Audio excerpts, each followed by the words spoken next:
Keep it cash. Hello, everyone. Welcome to the first boom of the year. It's 2021. Hi, Romina. Hello, Rodrigo. I am so excited for this. This is going to be an awesome boom to kickstart 2021. Yes. Do we have someone cool this time? I mean, I don't know. We'll let him tell us if he's cool or not, but I think that he's awesome. So today's guest is Owin Pierson, and he is a fabulous content creator who is on Instagram. His main platform is Instagram. So he does photography, works with brands. He's worked with brands like Jeep, which is cool.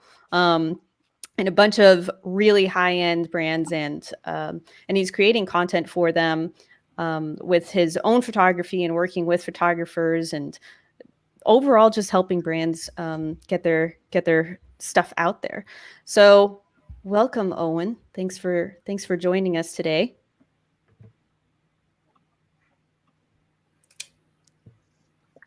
Owin? I don't know. Owin? Can you hear us? Hi, can you hear me? Hi. Can you hear yes. me? Yes. Okay. Sorry, there was an echo, and I realized I had to open it on my... So, hi guys. Happy New Year. Thank you. Happy New Year. Thank you. Whoa.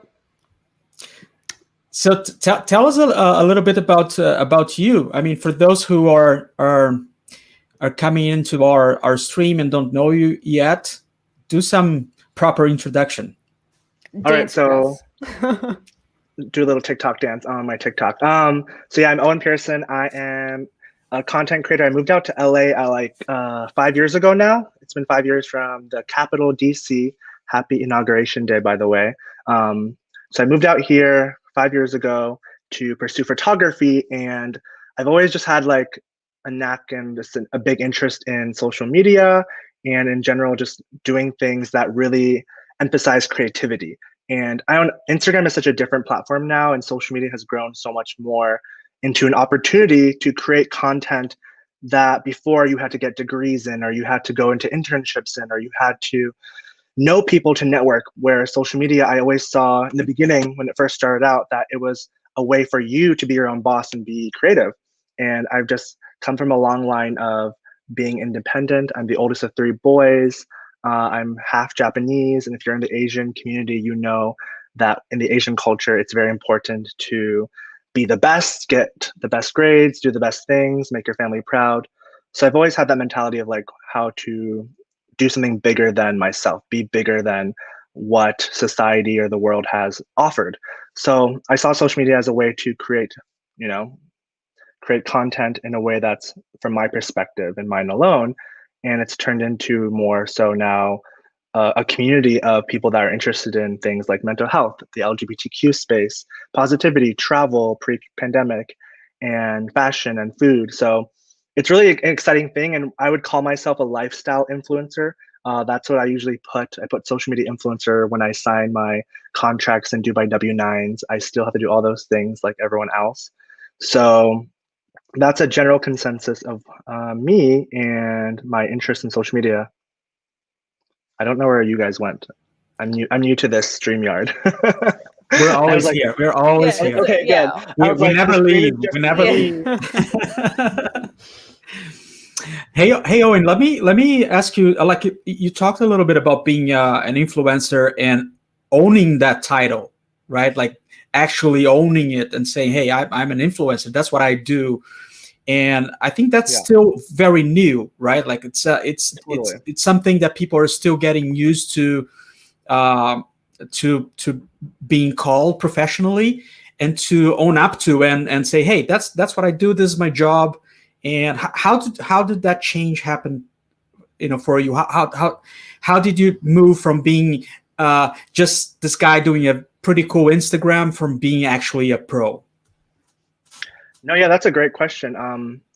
For me, social media now, right? Like if you're just looking at it now, you can see the perspective of how it's kind of, I have a lot of friends who are teachers, for example, and a lot of them ask their students, what do you want to be when you grow up? And now a lot of them say YouTuber or influencer. Whereas 5-6 years ago, that wasn't even a terminology. That wasn't even a concept really. It was more just like people on the internet venting or talking. And I always see myself like in a dichotomy of life where it's like I see how I'm someone who really strives to be authentic with myself, right?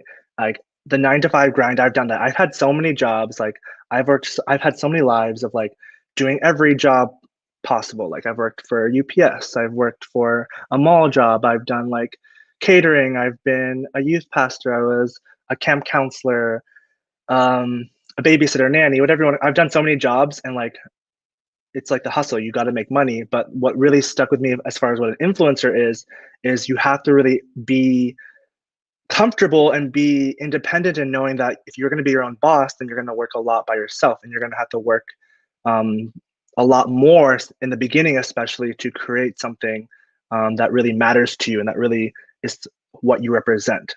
And you know, people who do things like makeup, like there's makeup influencers, there's fashion influencers, for example, or foodie influencers. They can produce content that's just focused on exactly what they want to do. Their niche market is very specific. They just got to post a makeup look, a plate of food, and they're good. But for me, I never wanted to box myself in. So social media I saw as a way, when I was a photographer, for example, first, I would post my life traveling. I would post the hotels, the food, and I would also share in the captions and the stories when Instagram stories came out a couple years ago, my thoughts in all that. And brands and people would notice that, and my life became kind of almost like integrated from social media influencer to who I am as a person. It became one. And that's really what I think a real influencer is someone that authentically shares their life day to day, whatever. Like right now I'm going through a lot of back pain, and I'm going to be sharing like all the tips and tricks I've learned through back pain. And then also I'm doing a big mental health initiative this year with a really amazing organization. And the reason they reached out to me in the first place is because I would share so many times about my mental health, my struggles with anxiety and depression, and just especially in this pandemic, right? So an influencer really is someone who shares where they're coming from and then puts it out there and posts and isn't afraid to consistently put that out there. Because the whole other side of social media that people don't know is there's an algorithm that favors certain contexts and content. Like everyone, for example, who uses TikTok knows, like it's like kind of creepy when they keep giving you content that you really like, and it's like, why am I still on this after an hour and a half? Like, what am I doing on this? It's because they know your search engines and everything to be able to know what it is that you're interested in and what it is you're going through. So influencing, the title itself is still very new, like you asked, but what I really appreciate is it uses tools that are very normal for a lot of people who are doing business, who are doing marketing, who are creative as far as like doing modeling or photography or graphic design. And it kind of incorporates all of those and so many more things.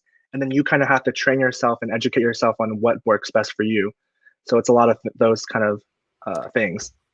I think my question to this is, how do you find the balance for what you share? Because you're talking about opening up and talking about your back pain and your anxiety and like all of these things that are pretty personal. How do you find the balance of what you share with your audience online and what you keep to yourself? Now that's a great question. And kind of to combat that question with the previous question, I don't know if you can pull it up, but there's a YouTube page called Jubilee on YouTube. If you want to pull that up for everyone to see, Jubilee, and they're actually based here in LA. And they're a really cool organization, company that does a lot of, I guess, content that really evokes questions and things that we think and discuss every day in our life, but we don't really go into too deeply, or we don't have open conversations about so openly. And I actually got to do a video with them about 2 years ago now that kind of like helped ignite the fire of why I'm doing influencing and who I am as a person. The video is called "Do All Influencers Think the Same?" And it has like 1.4 million views, I think, on it, but it's on Jubilee if you want to check them out. And they asked 6 of us influencers to basically, they did a bunch of questions.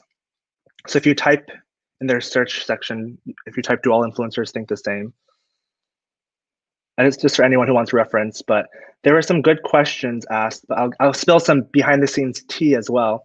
You don't have to actually play it, but so there I am in the back. There's 6 of us, 5 of us, I think, Yeah, there were supposed to be 6, 5 of us. I think I actually became really good friends after that with Alexis. But yeah, so they asked us questions that are kind of like controversial in a way, but also questions that people have about influencing. So that's a good reference for people who want to know more about specific questions or ideas. And it's kind of funny because if you look at the comment section, don't look at it now, but it's a lot of hate and people be like, oh, who is this person? They're not an influencer. Why do all the girls look the same? Blah, blah, blah, blah, like all these like negative thoughts. And that's a big part of being an influencer is you get all this negativity thrown at you because it's like, who are you to define yourself as an influencer, right? That's the thing I struggle with a lot is the concept of influencing is so new that people are so quick to judge it and be like, you are putting yourself on a pedestal. You are putting yourself above society or above the norm. When in fact, anyone could be an influencer, but should everyone be an influencer? No.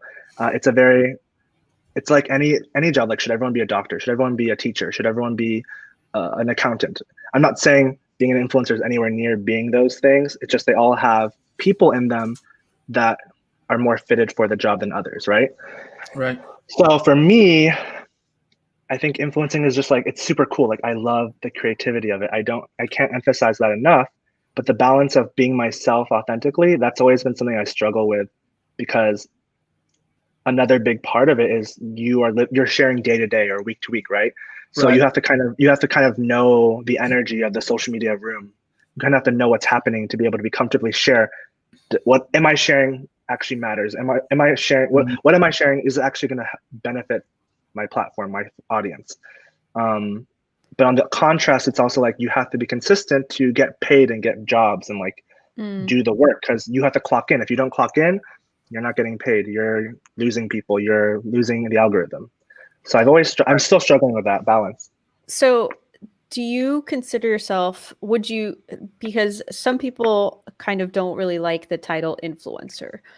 So do you consider yourself an influencer, a content creator, a creative, a photographer, a marketing guru? Like what would you say is kind of your title? Yeah. Or would you prefer to be your title? I think you and me and like our friend Carla talk about this sometimes, but in the influencer space in general, most influencers hate the word influencer. Like we don't like saying it.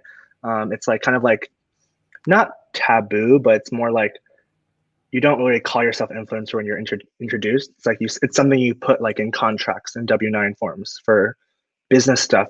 But I would definitely say content creator. It's just more of and Instagram actually has now a digital creator. That's what my Instagram has right now, a digital creator thing. So that's something that is really cool for me to recognize is that Instagram has also acknowledged us as digital creators. And that's a good thing and a negative thing because Instagram also, at one point, there was rumors and kind of speculation that Instagram was trying to get rid of influencers because, the whole ad and sponsored hashtag that influencers like me have to put for legal reasons. And now they have the paid partnership thing at the top you can put in. But they did that to make it bring more clarity and like longevity in ads that are being done. But Instagram also wants to make money more so from brands and companies that influencers have been making. It's a $1 billion industry, influencing, and not just on Instagram, but in general on all social media platforms. So I say content creator just when I'm introducing myself to networking people or in general. And fun fact, if you look at my bio, because a bio says a lot about a person, like it's your resume, it's your business card. So if my bio, you see my name, Owin Pierson, and then I put a line and I say content creator. The reason I have content creator on there is because that actually helps the explore page for when social media managers or when people, because there's websites built for influencers too, and they have the search engine to find people on Instagram that are influencers in their specific category of like male, age, niche, all those things. So the reason I put content creator in my bio is because that actually helps the algorithm push me to be found as a content creator versus influencer. So that's actually a little bit of a hack for how to name yourself on social media. Like make sure that along with your name in the name field, you have also what you do and other other keywords that you wanna get out there. Exactly. Right. Hey, just to maybe to complement on that, on this topic of the title and of you being influencer, content creator. I remember when journalists used to downplay bloggers. They would say, "Oh, he's just a blogger. She's just a blogger. They're just a blogger." And then all of a sudden, being a blogger was better than being a journalist, like in many aspects. And now we're seeing this newsletter revolution. So people are getting paid good money to become their own company just by sending out newsletters. And we're seeing renowned journalists leaving their papers, leaving their TV channels to run their own business as themselves, just by sending out their own content. How do you see this new stage in the creators revolution, where you actually get to have control of everything you do, including how you make your money and how you get paid and how you distribute your content? No, yeah, that's a great question, because I was one of the early people that loved MySpace. I used MySpace for the surveys. I used Zanga all the time for blogging my feelings with my emo friends. And then when I got into Instagram, like, I posted those ugly Valencia filter photos that everyone seemed to love. And I just saw a community in all those platforms, right? And I wanted to be someone who could share more. Like, I always say, it's my cheesy line, but I always say I'm the author of my own story. Like, that's just my thing. It's like in my bio too. And the reason I say that is because I really truly believe that when you share more from yourself, when you share from your perspective, you are winning already, and you are ahead of the game and ahead of the curve, because no one else is as creative or as unique as yourself, because no one else has that same perspective. So when I tapped into that reality, through self-development books and just research and just trial and error, lots of failing, like starting up businesses, starting paths and careers that I thought would make me money or make me happy, and failed, it pushed me to realize, like, what do I still have? And that's myself, and that's my platform. And it's super validating and humbling when big brands that I've always seen in commercials and bloggers and TV actresses and actors get to promote. And now it's like, oh, who am I? I'm just Owen. I'm no one special, but I'm using my perspective, and people are recognizing that and paying me money to advertise it, or giving me gifts to advertise it. It's a very humbling, but also like gratifying job. And I guess to ask more about, where it's going and all that, and like the bloggers, like, for example, 2 years ago in October, I forgot to mention this, my pronouns are he, him, and I'm gay. So I went to Taiwan 2 years ago with the LA Times, and it's like, oh, LA Times, that's a huge deal for me. Like, I was like, that's crazy. And that happened because I had an agent, a manager, who connected me with someone who worked at the LA Times. And then they were looking for one more quote unquote writer, or someone to come on the trip and experience Taipei, Taiwan, because they were having their first legal same-sex gay marriage parade, Pride Parade. They're the first. Taiwan is the first country to legalize same-sex marriage. They've had Pride parades before for the LGBTQ space, but this is the first legal one. So it was a big event in October 2 years ago, and I got to go, and I was there with other people who are writers. Like, that's their job. Like, they write for news articles and blogs and stuff. And me, like, I've done interviews, I've done podcasts, but I never did that experience. But they categorized me in the same category with those writers that have all their credentials. But they saw that my platform, I'm speaking every day and creating content. So they put me in that same boat, and that put a light in my head, and like a light bulb went off, where it's like, okay, so I am almost in a way a writer. Like, I am someone who is sharing a story, and even though it might not be the most grammatically correct story or the most like influential story, like, it's my story and I have an audience, so that's valuable. Like, my numbers are valuable, my whatever is valuable. So, and it's interesting because a lot of influencers do have websites and blogs, but they only have them to attribute to their whole resume, if you will. Blogs are definitely dying. They're a dying breed for sure. But that's only because of how powerful social media has gotten. But it's still good to have. I don't really have it, but yeah. And because of all the different platforms that there are available, is there a reason that you chose Instagram, or did it just kind of happen by happenstance like there were other platforms that were for photography and that sort of thing at the time. I mean, Twitter was pretty booming when Instagram was only just starting. So what made you start this kind of empire on Instagram? That's a great question. I have to really think about it, but I really wanted to be a YouTuber, to be honest. YouTube was my thing. Like I homeschooled myself after freshman in high school. I graduated early, went to college, and throughout that whole process, I felt very lonely, right? And YouTube was a place of community. And I saw all these other YouTubers. I could tell we're in the closet, but it's like, you know, woohoo, good for all of us. Like we're all in the closet together. And I just felt a connection to the YouTube community, and I just love video content, but I never really had a great camera or great editing software back then. So I was just like a consumer of content. But then Instagram came along, and I just fell so in love with photos. I was always a photographer in all my friend groups and settings. I love taking pictures. It's just something I really enjoy. So it just made sense to go on Instagram when I started, I think back in 2015 or 16, maybe earlier. So Instagram was just like the place that happened, but I did connect with like other content creators and influencers pretty early on the platform that helped me boost my algorithm, if you will, and get more followers, because I was taking photography pictures, and then I got featured on back in early Instagram. Feature pages were a big thing; they were a big deal to get featured. So I was a big part of that community. I actually made a couple feature pages myself and would feature models and pages and give them the much deserved and much needed credits, because you always want to credit the work that's not yours. Yeah. And amongst all that, like I would make like viral hashtags or viral posts, and then I would also insert myself once in a while so that I'm a part of that whole thing. So I had to like kind of build the community and then put myself in the community. And I just saw that. Your trajectory is pretty interesting, because unlike a lot of other influencers that I know of, that kind of they get started because they want to be in front of the camera, you essentially started by doing photography. Yes.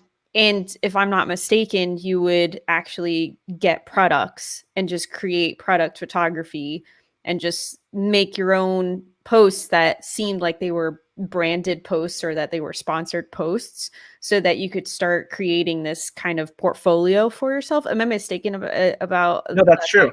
Kind of got and then like I remember, yeah, because some of my best friends now are photographers, and that's because I was a photographer first, and I became best friends with them because of Instagram. Like Instagram was just a great way to make friends, and I still shoot with a lot of them now, or we support each other's content. But I remember when I was doing my road trip when I moved to LA 5 years ago, I did a lot of hikes, because I loved hiking back then, and I did one in Colorado, and I was coming down the mountain after like getting lost, and like I had a bloody knee, and I was just like super scared. Wow, and I had no reception. It was super scary, and I was like, because I went by myself, right?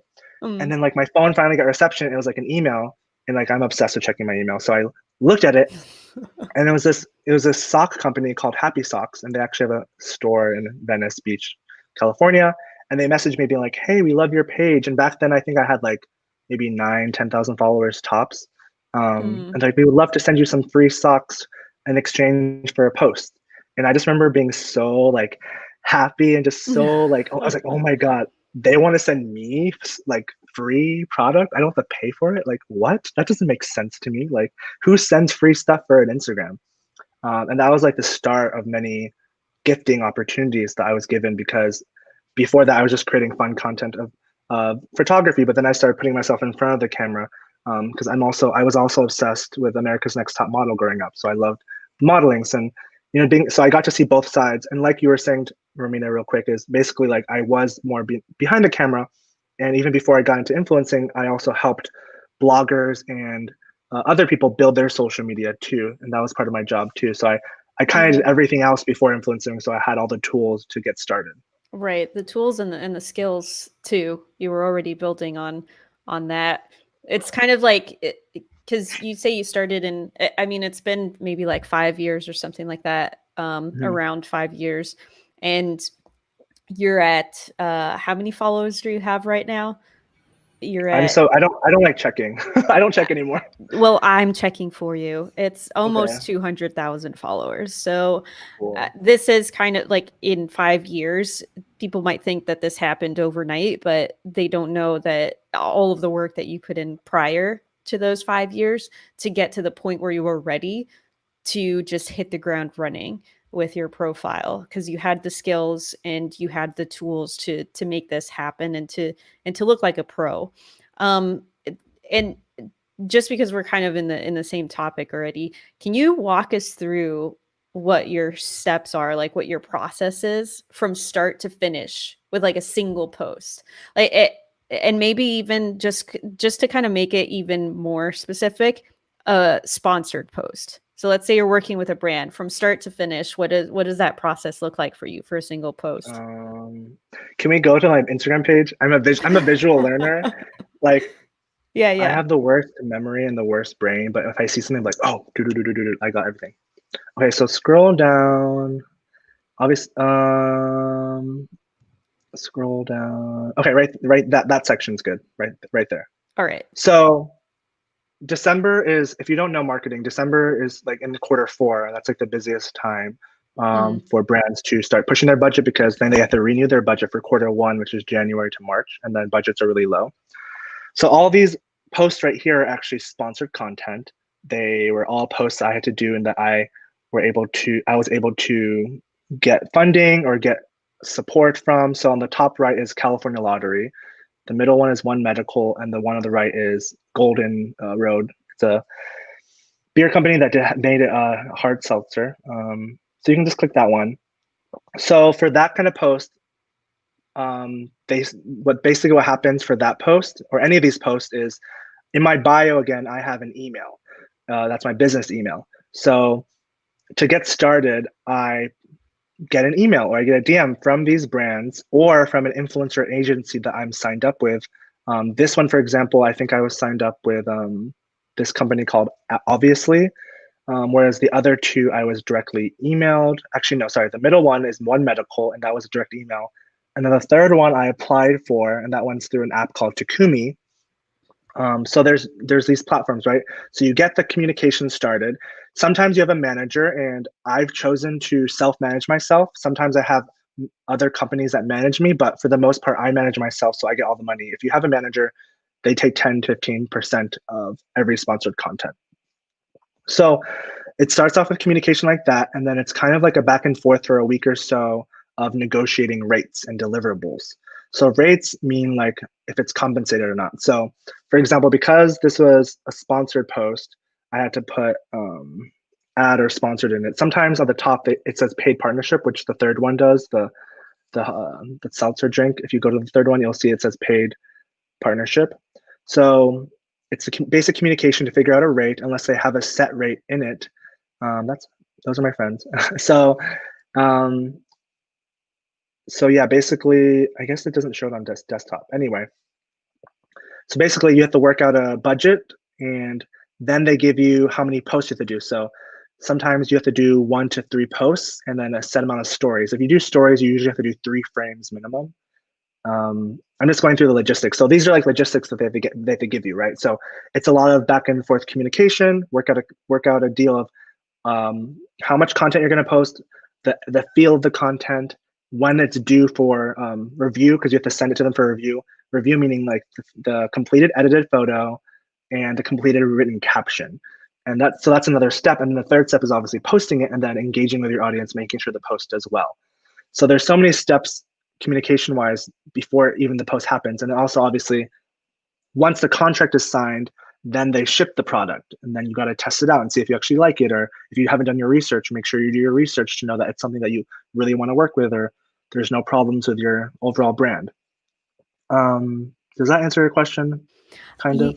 Yeah. So after you've established this relationship with the brand and you've got the product and everything, what are your next steps to actually create the content and then post the content? Well, for a lot of these posts, I work with my friend David. His Instagram page is Day Americano. So I work with my photographer friend. We go through the photos. We create the setting of the photo. But as far as creating the content, so I have to like get in like my zone, but I have to really just like, they usually the brands usually give you like a campaign brief. Some guidelines, like visual guidelines. Visual guidelines and descriptions and like certain words that you have to use. So like the hashtags have to be used, or you have to say this certain line. So it might seem like it's constricted, but then for the most part, the photo itself, there was no direct instruction of what to do. It was like more just like, oh, positive, vibrant. They use specific adjectives and stuff they wanted, but then I have creative reins to produce the content how I envision it with my team or by myself. So that's just the creative process of it, which is super fun. That's why, that's why I'm a lifestyle content creator, because it's more outside the box of being rigid in what you can do. And then they give you the set date of when to post, and then you post it. You gotta know your algorithm, because the algorithm has analytics, so you can see when is a good time to post or when isn't. But sometimes the Instagram algorithm doesn't favor you, sometimes it does. So you really got to figure out all those steps before, and you kind of get into a rhythm of what posts well. And the reason my page has so much of me, it's not just because I'm vain and into myself. It's because the algorithm will favor more so pictures of you, sometimes even selfies, more so than like just quotes or It's interesting that you say that, because I was thinking about that, like about how much of you have on your Instagram page and how well those pictures do. And then I was like, I bet the first picture I see without Owen, it's gonna be terrible engagement. And then I see this picture of a palm tree, and it's the best. I think it's the best engagement that you've had ever on your or account, at least on the ones that I saw. But it was such a nice picture, which is such a nice quote. And I think it was and maybe I don't know. Maybe you have a better explanation, but I don't know if it was just like a breather, and your audience was like, "Wow, that was an interesting break, into the pattern of Owen, because I know they love it, but and then you break that with something different, unique, that has a thoughtful caption and everything, and that was cool. I don't know if you know which picture I'm talking about, but it was very pretty. I have a lot of palm trees, but yeah, I try to showcase that California life, Yeah. But I appreciate it. No, I think it's important to have non-sponsored content as much as the sponsored content. Like, you want to do a good balance. Sometimes people say the ratio is 50-50, 70-30. It really depends on what kind of content creator influencer you want to be. A lot of people don't even do a lot of influencers I know don't even do sponsored content. They just produce their own line of clothing, or they produce their own, things that they can, sell or showcase. So everyone's a little different in what they do on social media. This is just the path I found best for me. Speaking of creating your own merch and things to sell, do you have anything coming up that you want to talk about, like things that you're working on? Maybe it can be short term, long term, anything that maybe people should look forward to. Yeah, no, like I've definitely been offered or thought about creating my own merch before, like, because I really thought, having it especially be connected to nonprofits that are mental health or LGBTQ related, that would be super helpful for me and awesome to give back to those communities. But right now, I'm actually going more into the mental health space, and also I'm writing a book. So that's something I'm in the works of, writing a book and figuring out how I want to publish, if I want to self-publish or find someone to publish the book. That's something I've been working on for a bit. And I'm also looking to potentially go back to school. That's something that I haven't shared on my platform yet, for something grad schools. So I'm looking into those things too, to get more credentials, to be more of a validated voice, if you will, for the things I'm interested in.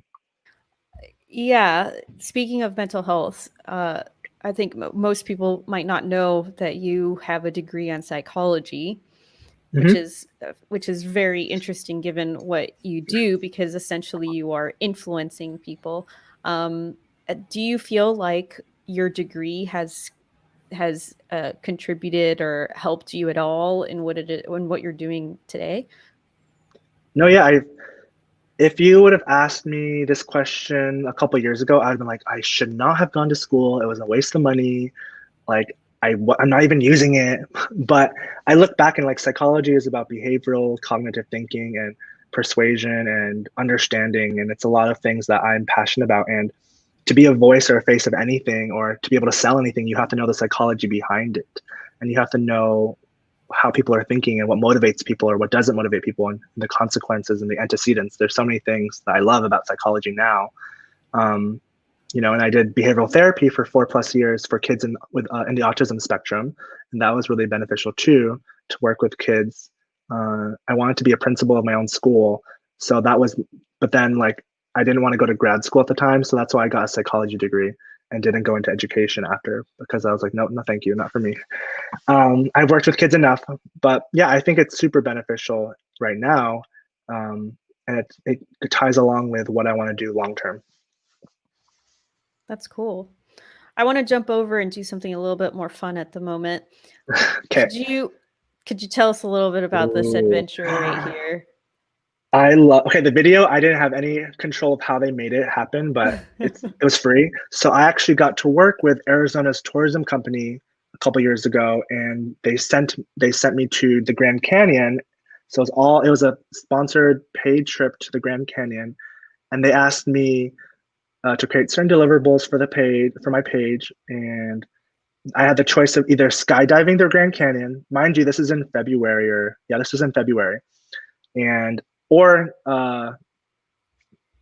is it? Oh, riding a donkey in the Grand Canyon. And I was like, a donkey in the Grand Canyon sounds scary. I do not trust them. I'm not good with horses. Like, I can horseback ride, but every time I horseback ride, because I've horseback ridden in the Grand Canyon, and that horse kicked something and pushed me into a metal thing, and it made my leg really hurt. So I was like, I have bad luck with already horses, so you have trauma. Yes. But skydiving, I'm down. Like, I am such a thrill seeker too. That's another reason I love social media, is every week my job is different. Like, a week before before I got this job, I didn't know what I was going to do. I was like, oh, I'm going to work on this and this and this. And then I get an email being like, hey, do you want to go to the Grand Canyon? And I was like, yes, I do. So this is a really cool example of like why I love my job, because it was such a surreal time, and not many people can say they skydived, not into the Grand Canyon, but like above it. So it was like 18,500 feet, one of the highest skydives you can do in the world. Wow. And this was your first time skydiving or no? I skydived, but it was towards near Virginia, DC. I did it after I graduated with my best friend. Our friends pitched in, so I went there, but the view is definitely way better at the Grand Canyon than the East Coast. And obviously this has taken you to a lot of places around the world. Are there any particular moments that kind of stick out that don't really have anything to do with your Instagram or your, that maybe you got a really cool opportunity to do something fun or out there that you just didn't really think that you'd ever do, but there you were doing it and it was just really fun? Yeah, I mean, or is that like every moment? No, and travel isn't everything you see it to be. Travel's hard. Ramina, you traveled the world. So it's not always up to par with your imagination and what the photo shows in the moment. So in the beginning, when I first started off, I loved going to Iceland. Iceland was still one of my most favorite places. And there were so many moments I didn't capture because, well, it was really cold and very windy. But, I got to see the Northern Lights, and I was so focused on trying to get the photos. Like, oh my God, the Northern Lights are right here. Like, I need to take a photo. Because back then I was so like, I wasn't in the moment as much as I should have been. I was very focused on creating content. Like, what's the next best thing? What's the next epic photo? And that was one thing that was really hard to differentiate in my personal life and social media persona, if you will. But Iceland, my camera wasn't working. It was too dark. And I just remember like seeing the Northern Lights, and I just put my camera down. I just looked up and I was like, wow, like this is a moment just for me, and I'm going to cherish it forever. And that's one thing I recognize looking back, because there are so many moments I have in my travels that are just for me. Like, and it's super humbling and rewarding to know that, as much as like, I wish I got that photo, it's like, in the end of the day, like it helped me become the person I am. And, like I said, I went to Taiwan, and we were talking earlier, and I went to Japan 2 years ago with my family, and that wasn't a social media trip, but I got to create content. But overall, like just traveling in general, because I travel so much for work, I have a deeper appreciation for travel when it is for leisure or when it is with a loved one, because when you're traveling for work, you don't really get to see as much, or you have an agenda. When you get to have the time to travel, there's so much more reward in everything you do. That's awesome. As I looked through your Instagram, especially, I can tell that you built this vibe. There is this. It looks like you have your colors, right? Like you have your looks, and how did you figure that out? Like how did that come about to build the perfect vibe for you? The vibe. I use that word a lot. I say vibe a lot, so that's funny you say vibe. Um, that's an interesting question. I've never been asked that question. Like, I do have people be like, "Oh my God, I love your page. It's so bright and so happy and so vibrant," or "There's a good vibe." I have been told that, but never asked directly. So, um, I think I talked about this with like my best friend Yumi.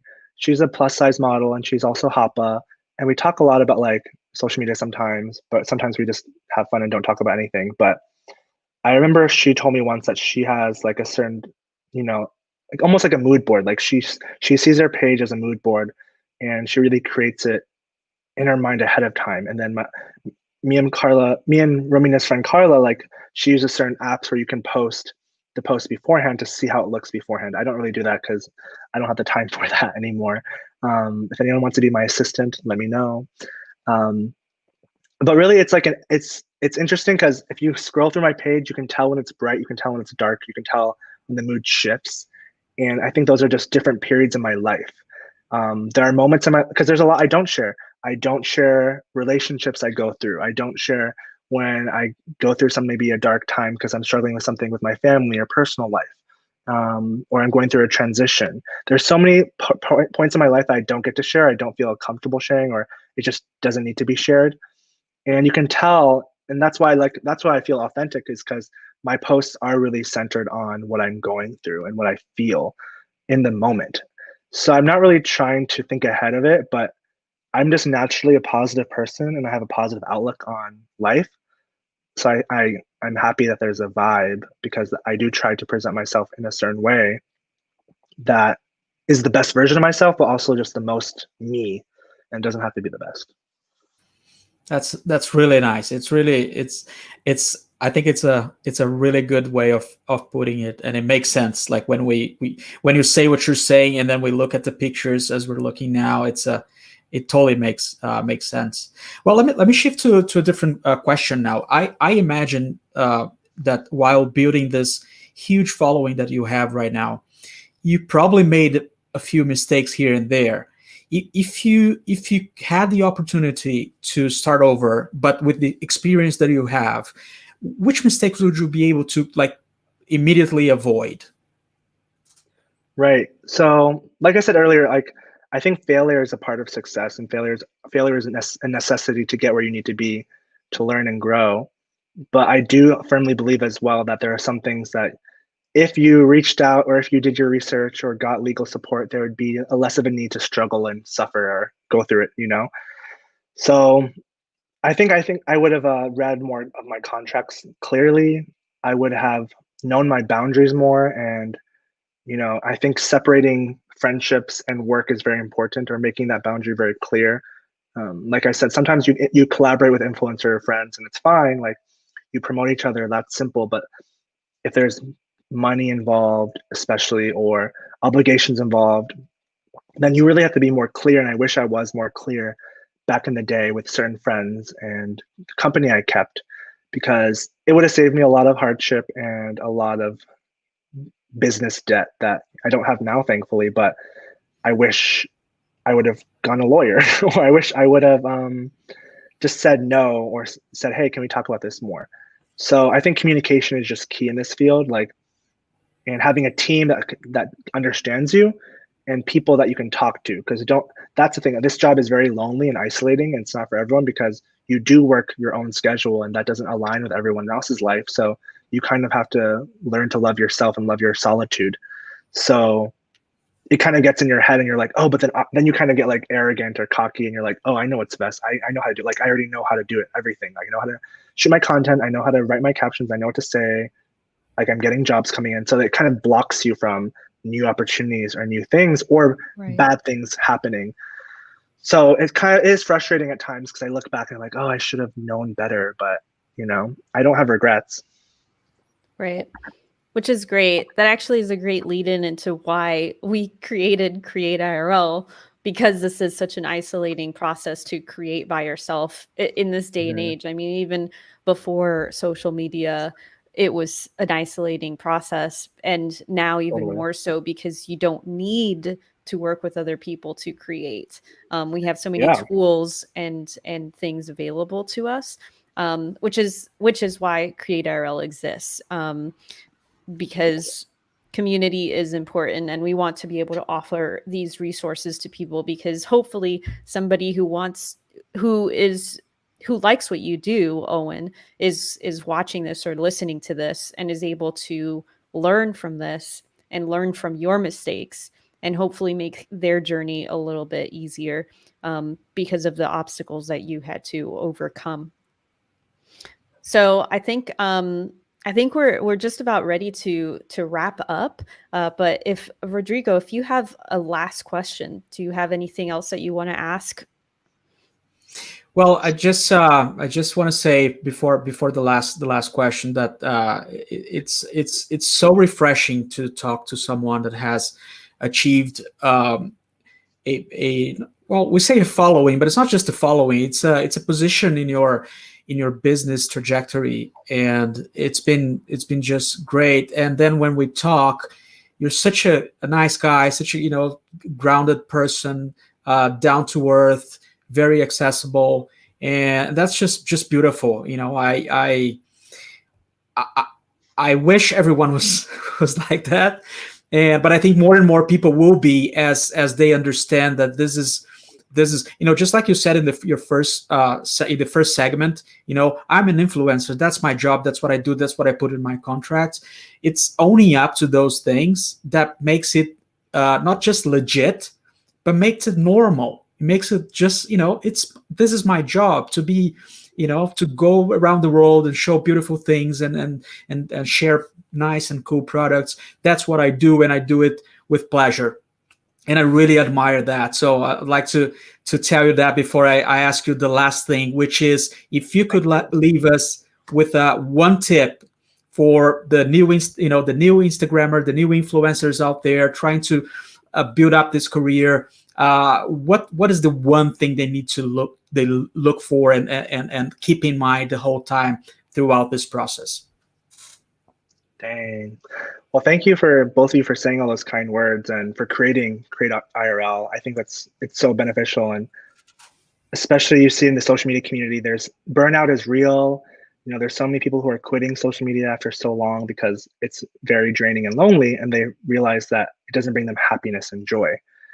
And my biggest piece of advice is you have to do what you love and what you enjoy. Like, if you are not loving it, you need to get out of that headspace and out of that environment.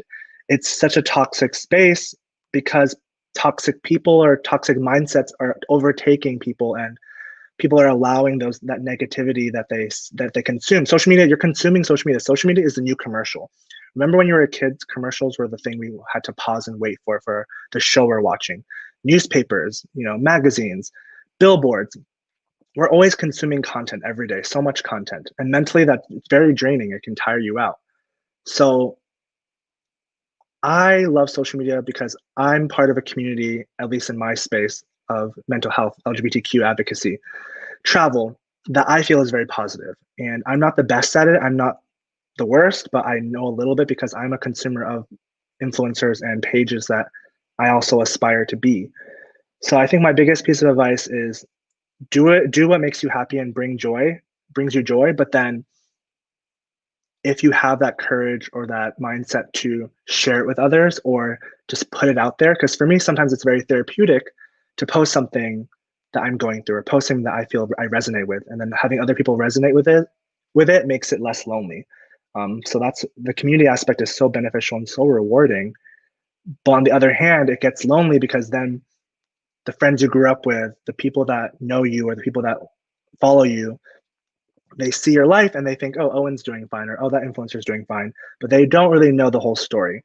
So that's another thing to keep in mind is you are putting yourself out there, but in increments. So don't put your whole life or your whole savings or your whole mindset into social media. And, take it step by step. It's a process. It took me 5-6 years to get to this point, and who knows where it's going to go. And I still have much to learn, but do it with passion and joy. And if you can find other people to do it with, I think that's so important as well. Like, I would not be where I am today if I didn't DM or email other influencers or other photographers or other pages or brands that, you know, I had no connection to or no potential opportunity to ever have them reach out to me, but I took the initiative to reach out to those businesses, to those people.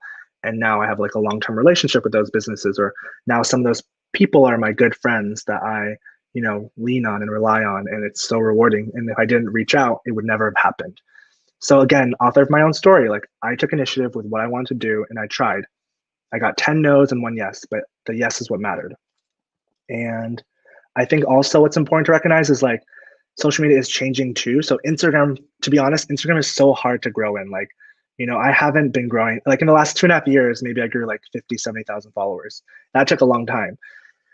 But if you have a message or you have an opportunity to work with other influencers, like, hey, I don't think why not? Like, if people like you, they'll follow you. And if people don't like you, they won't follow you. Like, that's just life. But if you have an opportunity, take it. Like right now, TikTok is very viable to grow. Like I see friends all the time growing tens of thousands of followers in a week. It's like, it makes my head explode. I'm like, oh my God, like this is not fair. But also I'm like, good for them. Like, that's awesome. There's no competition also in social media. Don't ever compare yourself. There's so much I could say. I'm probably saying too much, but you need to start. Again, like, you need to start your own podcast. So you. Yeah, I need to start my own podcast. I'm taking over all your time. But I think honestly, just don't be afraid to reach out. Do your research. Have fun with it. Follow accounts. Unfollow accounts. Just mess with it. Like, don't take it so seriously. Like, just have fun with it, and you'll see where it goes from there. Yeah, that's really Wonderful. Yeah, a lot of really, really great advice. And some advice that I would like to give is check out CreateIRL. Yes, check out CreateIRL. Follow the speakers here. DM us. Comment on our stuff. Commenting and liking on our stuff keeps us having jobs. Keeps us having a roof over our head. Right. Well, I mean, being able to be a part of CreateIRL will help us in order to provide more of this. So if you do enjoy listening to people like Owin talk and give us such amazing advice for living creatively, then please absolutely come follow us on Instagram and on Twitter. We are at CreateIRL, and you can check us out at CreateIRL.com. We have a free membership and a paid annual membership. And yes, and subscribe as well. Be sure to check us out, and thanks for listening. And also, Owin, thank you so much for taking the time to join us here today. It was truly a pleasure to kickstart the year with you here today. Thanks, guys. I appreciate it too. It was so much fun, and yeah, I can't wait to see the next ones to come. Thank you.